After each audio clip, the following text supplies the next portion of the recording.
तो दोस्तों खेसारी लाल यादव का एल्बम गीत टेम्पो के ड्राइवर 2 जो कि वेब म्यूजिक यूट्यूब चैनल से आ चुका है। और ये गीत में आप सभी को भरपूर एंटरटेनमेंट मिल रहा है क्योंकि इस गीत में आप सभी को बेहतरीन डांस और बेहतरीन इफेक्ट के साथ ये गीत बनाया गया है।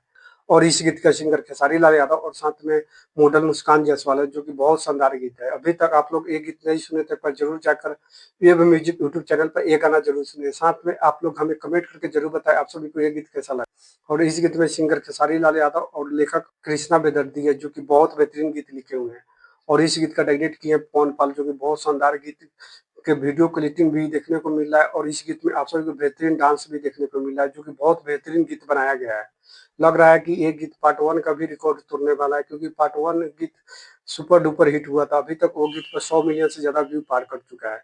ये भी गीत एक नया रिकॉर्ड बनाने वाला है। वीडियो क्लिपिंग देखने के बाद पता चल रहा है कि ये गीत लग रहा है कि पहले वाला का रिकॉर्ड जरूर तोड़ेगा। अभी तक आप लोग ये गीत नहीं सुने थे पर जरूर जाकर वेब म्यूजिक यूट्यूब चैनल पर ये गाना जरूर सुनिए। साथ में आप लोग हमें कमेंट करके जरूर बताएं आप सभी को ये गीत कैसा लगा। आप लोग ये बात जरूर बताएं कि ये गीत पहले वाला गीत का रिकॉर्ड तोड़ेगा कि नहीं। आप सभी को क्या लगता है एक बार कमेंट करके जरूर बताएं। देखिए खेसारी लाल यादव का बैक टू बैक आप सभी को बेहतरीन होली गीत देखने को मिल रहा है। ये भी गीत बहुत शानदार है। लग रहा है कि ये रिकॉर्ड जरूर तोड़ के रखेगा।